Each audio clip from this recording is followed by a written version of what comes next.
Hello नमस्कार दोस्तों, कैसे हैं आप सभी। एक बार फिर से आप सभी का स्वागत है आपके अपने यूट्यूब चैनल प्रॉफिट स्टडी में। तो फाइनली साथियों, आप लोग को पता है कि जब से रेलवे ने सबसे बड़ा कदम उठाया है और सबसे बड़ी गलती की है जनहित के लिए, आईटीआई कैंडिडेट के लिए, वो ये है कि आईटीआई की एलिजिबिलिटी को टेक्निकल पोस्ट से हटाकर 10वीं पास की एलिजिबिलिटी कंडीशन को वहां पे लागू कर दिया गया। और इसका ऑफिशियल नोटिफिकेशन 2 जनवरी 2025 के डेट में जारी किया गया, जिसके बाद यहां पे पूरे भारत में आईटीआई छात्रों का आपका जो बवाल है वो देखने को मिला। हालांकि अभी तक आईटीआई कैंडिडेट कोई भी प्रोटेस्ट नहीं किए हैं, ये सबसे बड़ी बात है। हम लोग अपनी मांगों को शांतिपूर्ण तरीके से, सबसे पहले इसके लिए मुहिम शुरू हुआ और जितने भी छोटे बड़े यूट्यूबर हैं, जितने भी आईटीआई संगठन के टीचर हैं, सभी ने मिलकर यहां पे सबसे पहले मुहिम चलाया कि भैया ट्विटर कैंपेन किया जाए। और ट्विटर कैंपेन 1.4 मिलियन ट्वीट होने के बाद भी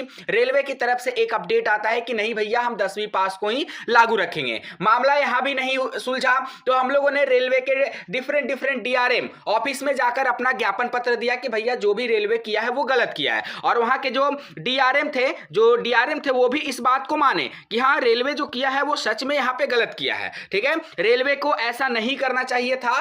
फिर भी अब वो तो कुछ कर नहीं सकते, क्योंकि जो ऑर्डर आता है वो ऑफिशियल आरआरबी न्यू दिल्ली से आता है। तो हम लोगों ने अपना ज्ञापन पत्र वहां जाके दिया, फिर भी मामला नहीं बना। तो उसके बाद हम लोग हाई कोर्ट की तरफ बढ़े। अब जब हाई कोर्ट की तरफ बढ़े तो हमारा जो केस है वो रजिस्टर्ड हो गया। पहली सुनवाई हुआ और पहली सुनवाई होने के बाद जो हमारा केस है हाई कोर्ट से ट्रांसफर होके यहां पे चला गया कैट में। ठीक है, कैट भी एक प्रकार का कोर्ट होता है जो बेसिकली रिक्रूटमेंट प्रोसेस से संबंधित, मतलब सरकारी विभागों से संबंधित जो भी भर्तियां में यहां पे परेशानी होती है या फिर उतार चढ़ाव होता है, उसको कैट देखने का कार्य करता है। तो अभी हमारा मामला कैट में है और कैट का सबसे पहला सुनवाई हो चुका है। उसमें यही डिसीजन लिया गया कि आईटीआई के सभी पक्षों को वहां पे रखा गया और कैट ने भी माना कि रेलवे ने जो किया है वो सच में गलत है। हालांकि रेलवे के पास ये अधिकार है कि वो किसी भी टाइम आपका क्वालिफिकेशन में बदलाव कर सकता है, ये रेलवे के पास पूरा अधिकार है। फिर भी एट ए टाइम अब 28 तारीख को शॉर्ट नोटिफिकेशन देते हो, 28 दिसंबर को, और 2 जनवरी को क्वालिफिकेशन में बदलाव कर देते हो, ये भी तो कोर्ट के नियम के खिलाफ है। तो ये सभी चीजों को देखते हुए यहां पे कैट कोर्ट ने रेलवे को नोटिस दिया है कि भैया आईटीआई का पक्ष तो अभी तक ठीक ठाक बहुत मतलब यहां पे आईटीआई जो अपना मुद्दा लेके आए हैं वो बिल्कुल सही है। आप क्यों आईटीआई को हटाएं, इसको लेकर यहां पे प्रॉपर डॉक्यूमेंटेशन हमें चाहिए। और अभी रेलवे में पूरा खलबली चुका है, यहां तक कि सोच लीजिए बड़े बड़े अधिकारी अभी लगे हुए हैं कि भैया कोर्ट के सामने किसी की नहीं चलती। चाहे कोई कितना भी बड़ा सरकारी अधिकारी हो, कोर्ट के सामने सबको इक्वल वेटेज दिया जाता है, कोर्ट के सामने सभी समान होते हैं। तो कोर्ट ने रेलवे को नोटिस भेज दिया है कि जल्द से जल्द इसका डॉक्यूमेंटेशन हमें चाहिए। और यहां पे उम्मीद है कि 2 से 3 जनवरी के आसपास रेलवे अपना डॉक्यूमेंटेशन सबमिट करेगा और अगला हायरिंग जो है आपका 14 फरवरी के डेट में रखा गया है। हम लोगों ने कल के डेट में ट्विटर कैंपेन भी रखा था, ठीक है, 27 तारीख को। हालांकि हैशटैग थोड़ा लंबा होने के कारण यहां पे ट्रेंड नहीं कर पाया, फिर भी कोई बात नहीं। जिन लोगों को हमने टैग किया था उन लोगों तक ये बात पहुंच गया है और वो लोग भी इस बात को जान रहे कि भैया आईटीआई छात्र बैठने वाले नहीं है। ये लगातार अपनी मांगों को लेकर यहां पे शांतिपूर्ण तरीके से सोशल मीडिया से, कोर्ट के माध्यम से ये लोग अपना प्रदर्शन कर रहे हैं। इसी बीच आपका AIRF, all India railway federation की तरफ से एक अपडेट आता है कि आखिर रेलवे ने ऐसा डिसीजन लिया क्यों, किसके दबाव में आकर रेलवे ने ऐसा डिसीजन लिया कि आईटीआई को हटाया। तो AIRF के जो जनरल सेक्रेटरी हैं शिव गोपाल मिश्रा जी, वो क्या बोलते हैं कि रेलवे ने ये जो आईटीआई हटाने का डिसीजन लिया है वो यहां पे इस डर से लिया कि कहीं अगर हम 10वीं पास की अनिवार्यता को कुछ ही पोस्ट पर एलिजिबल रखते हैं और बाकी सभी पोस्ट पर आईटीआई को एलिजिबल रखते हैं, तो इसमें भारत में बहुत बड़ा आंदोलन होगा,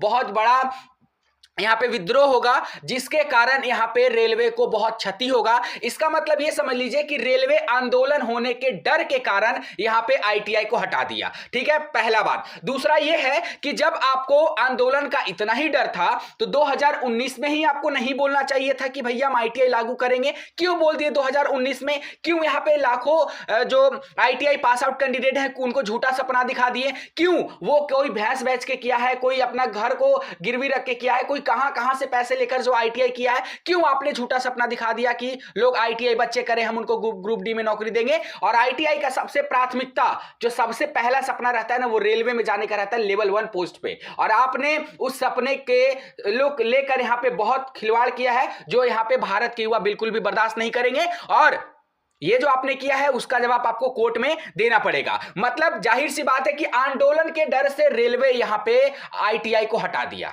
इसका मतलब यह है कि आईटीआई करने का कोई वैल्यू नहीं रहा, आईटीआई छात्रों का कोई वैल्यू नहीं है रेलवे के नजर में।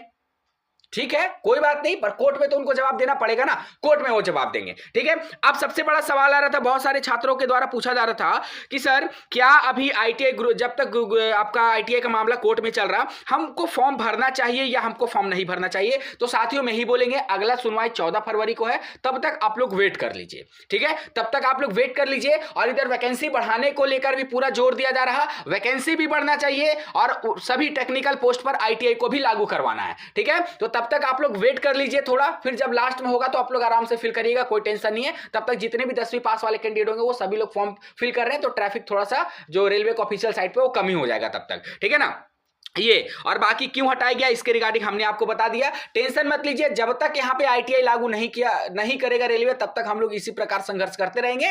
आप सबकी निगाहें टिकी हुई है कि रेलवे अपना डॉक्यूमेंटेशन में कैट के सामने क्या रखता है और उसके बाद 14 तारीख को क्या सुनवाई होती है। उम्मीद है कि हम लोग जरूर जीतेंगे, क्योंकि हम लोग का पक्ष बहुत ही मजबूत है। हर एक डॉक्यूमेंटेशन हम लोगों ने कैट के सामने प्रस्तुत किया है, कैट कोर्ट में प्रस्तुत किया है, जो रेलवे को हराने के लिए यहां पे काफी है। और देखिए, हम लोग का कोई लड़ाई झगड़ा नहीं है, ना ही हम लोग का कोई आंदोलन है, बस हम लोग उस बात को रेलवे को याद दिलाना चाह रहे हैं जो आज से 5 साल पहले रेलवे ने वादा किया था, ऑफिशियल नोटिफिकेशन रेलवे के डिफरेंट वेबसाइट पे डालकर। बस वही चीज हम लोग को रेलवे को याद दिलाना चाह रहे हैं। बाकी साथियों, पढ़ाई लिखाई करते रहिए, आपका लड़ाई और पढ़ाई दोनों साथ में चलना चाहिए, कोई भी दोनों में से एक भी रुकना नहीं चाहिए। आज के लिए इतना ही, फिर से मिलेंगे आपसे नई भर्ती नई जानकारी के साथ, तब तक के लिए जय हिंद जय भारत।